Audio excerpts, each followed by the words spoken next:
Cool. So the final part that's what's missing is actually your tribe. So tribe and personality. So the tribe is the intersection of who you serve and how you're different.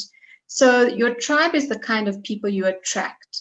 It's impacted by the look, feel, tone, language, and spirit of what you do.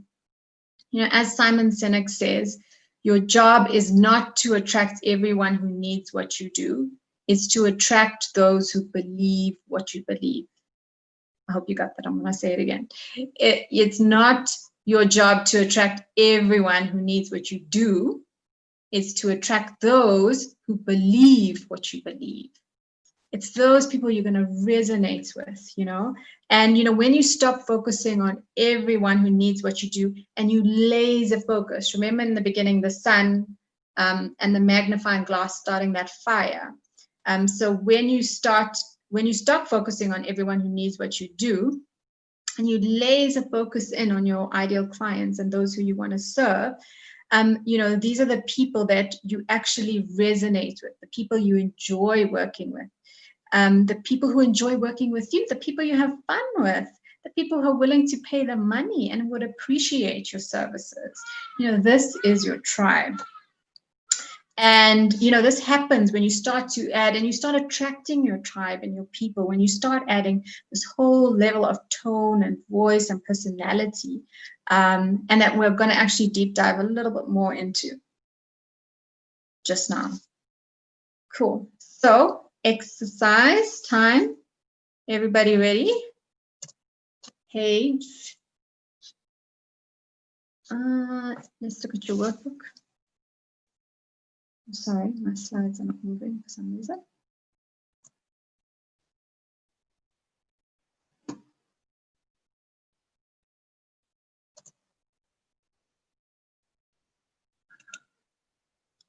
Okay, so refer to your workbook and jot down your core beliefs. So it's point 6 on your workbook, page 6.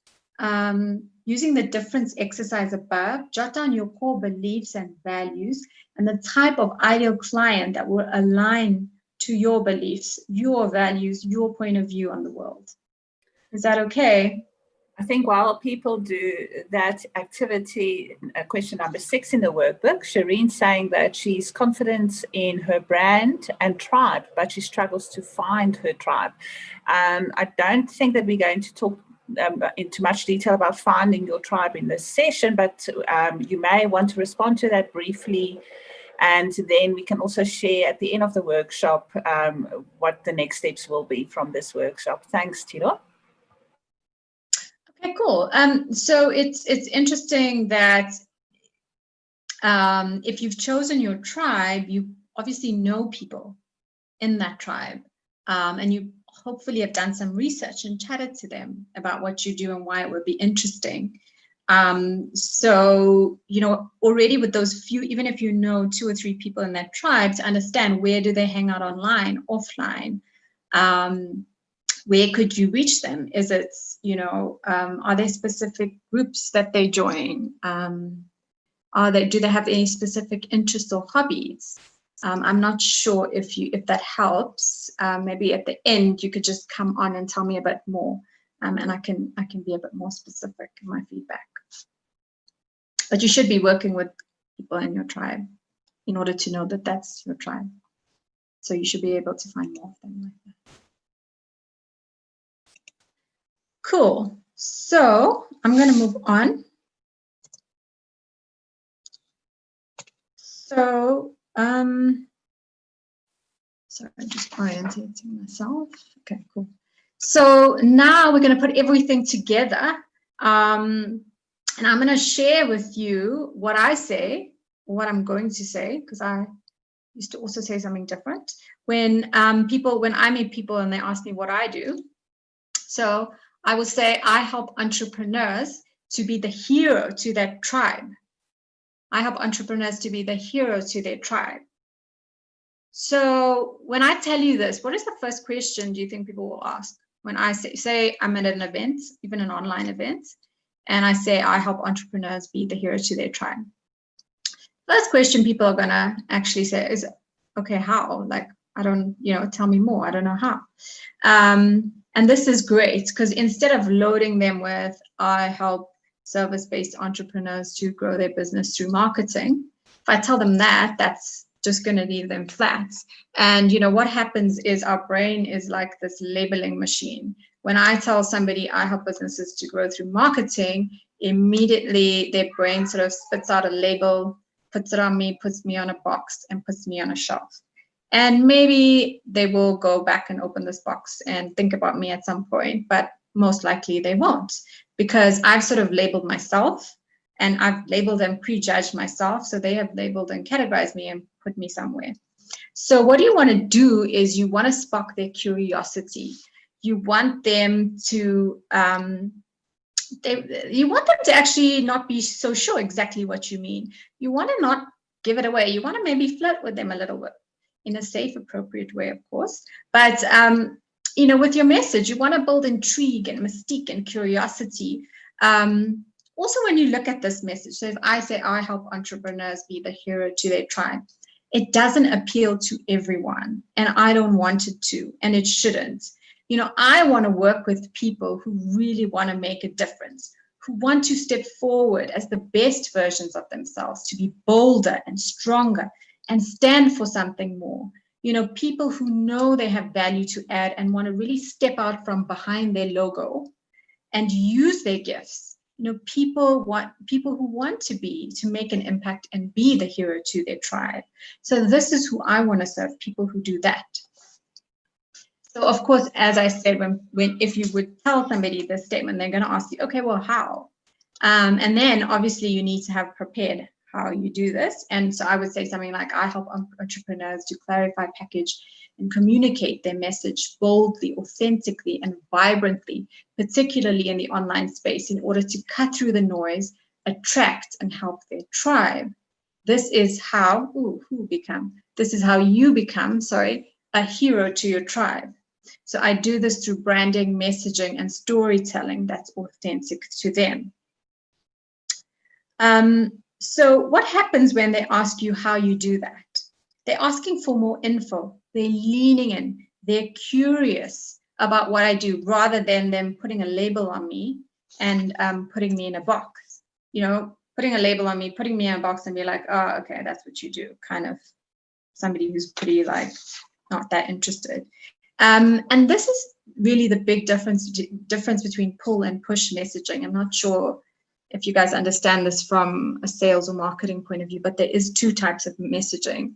And a lot of what we do and what we say when people ask us what we do is sort of push messaging, because we're pushing it on them. They ask us what we do and we tell them, this is what I do.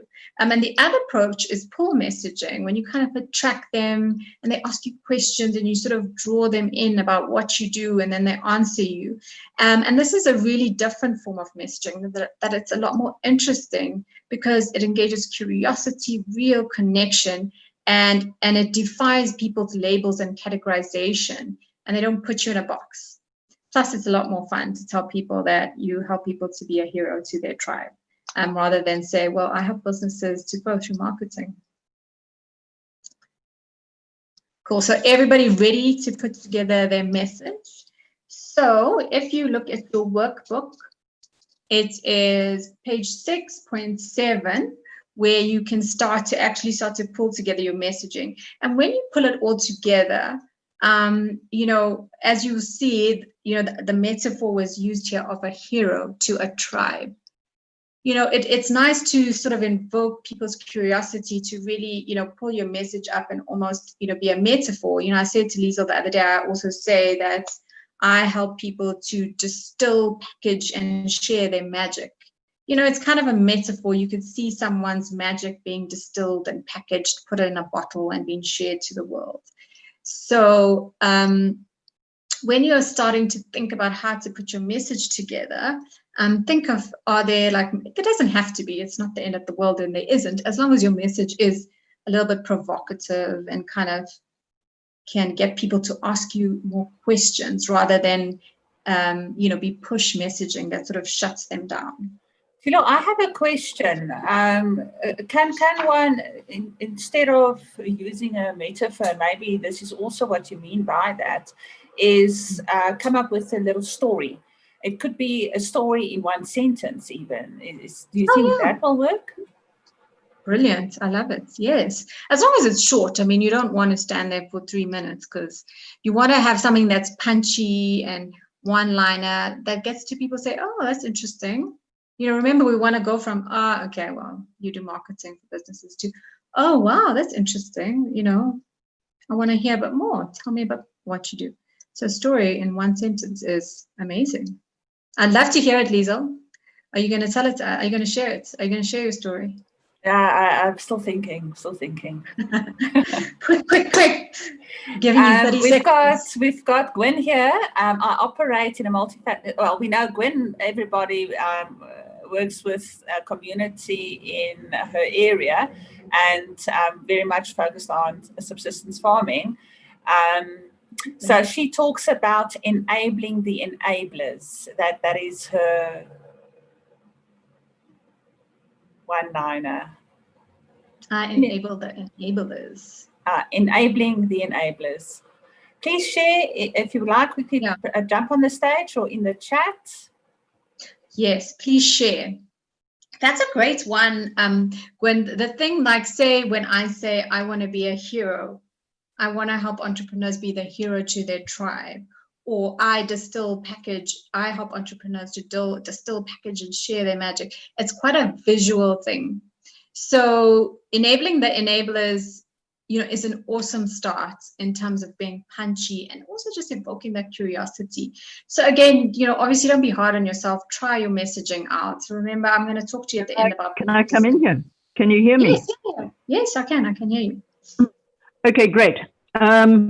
Very briefly, which Liesel knows well, I work on overcoming the barriers to market that our smallholders and community groups hit.